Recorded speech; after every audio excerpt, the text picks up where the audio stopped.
Hello, I am Goose, transmitting this to you in my new apartment. First video I'm recording in here, actually. Anyways, that's not particularly important to the video. This isn't me genuinely asking the question in the title of this video. I just want to talk about Astro Bot from the perspective of someone that probably won't ever get the chance to play it. Warning! This video has opinions and statements from someone who hasn't owned a PlayStation in over a decade.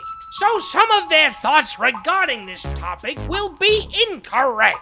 Feel free to be a big nerd in the comments. P.S. There's a lot of whining in this video, as they're just doing a lot of yearning and complaining about not being able to play a video game like a complete baby. Viewer discretion is advised. The PS5 has no games bit has been one of my favorite PlayStation-related jokes for the longest time, and it's had some truth to it for a long while. There's a collective 3 games that are exclusive to the PS5 that aren't remakes or re-releases. However, Astro Bot changed that, seemingly. From what I've seen of this game, it looks really fun.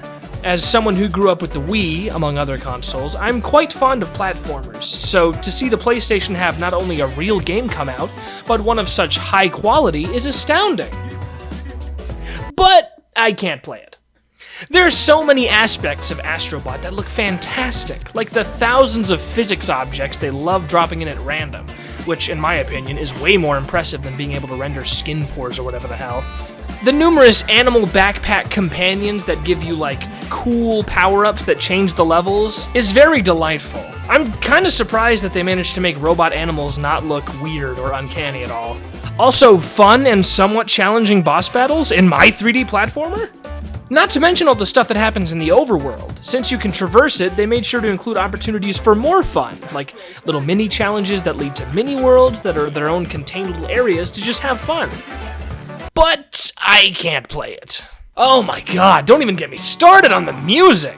The homeworld section with the western feel is such a unique choice, but I'm so glad they decided on that, because it fills this little zone with all the cameo characters with so much life and a real adventurous feeling, which is very fitting for such a crazy cast of characters. It's so amazing.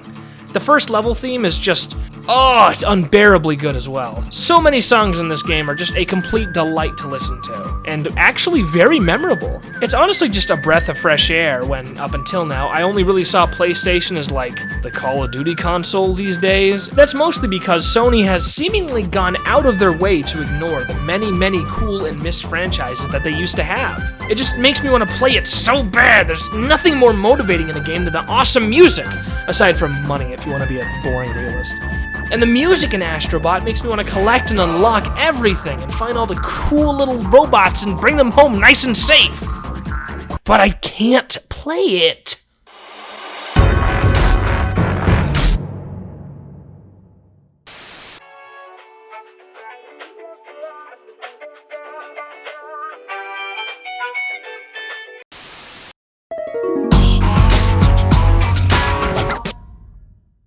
Speaking of, the special cameo robots branch PlayStation's history to insane extents.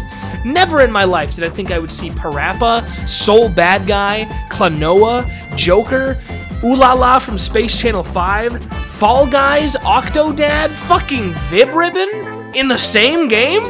And that's on top of all the obvious cameos like Kratos, Crash Bandicoot, Sackboy, Nathan Drake, blah blah blah. There's actually a lot of potential for a new PlayStation All-Stars Battle Royale roster looking at all the cameos they were able to get.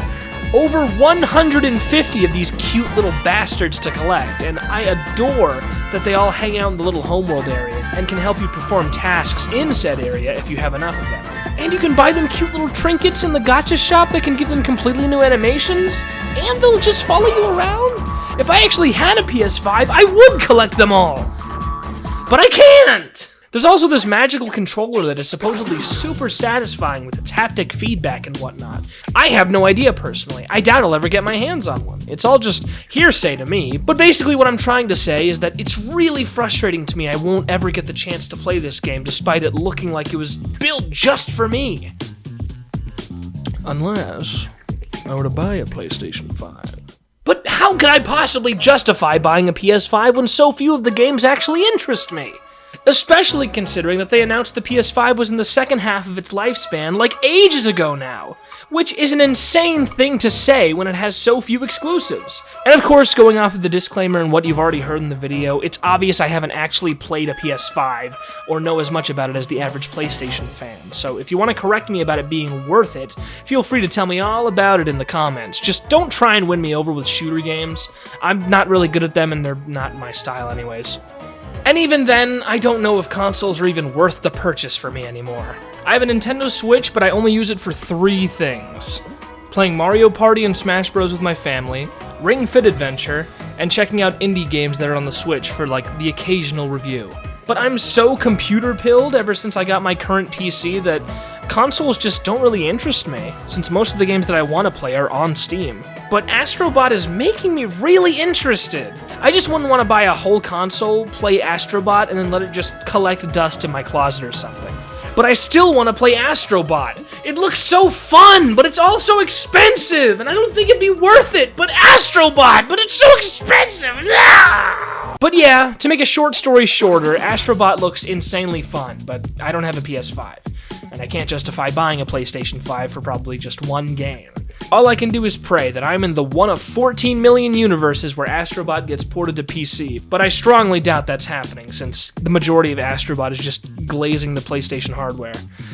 I guess I'll just have to settle for watching other people play it and living vicariously through them. I haven't really felt the desire to buy a whole new console for one game until now with Astro Bot. And I know I'm gonna sound like a broken record here, but Astro Bot just looks so tailor-made for me, and I don't think it'll be worth the hundreds of dollars. And that's kind of a bummer. Maybe someday I'll get the chance to feel it for myself, but until then, I'll just keep yearning. Anyways, that's the end of this video. I'll probably be thinking about this game for a long, long time. If I can get a PS5 for a nickel someday, I'd love to give Astro Bot a shot, but enough of my whining.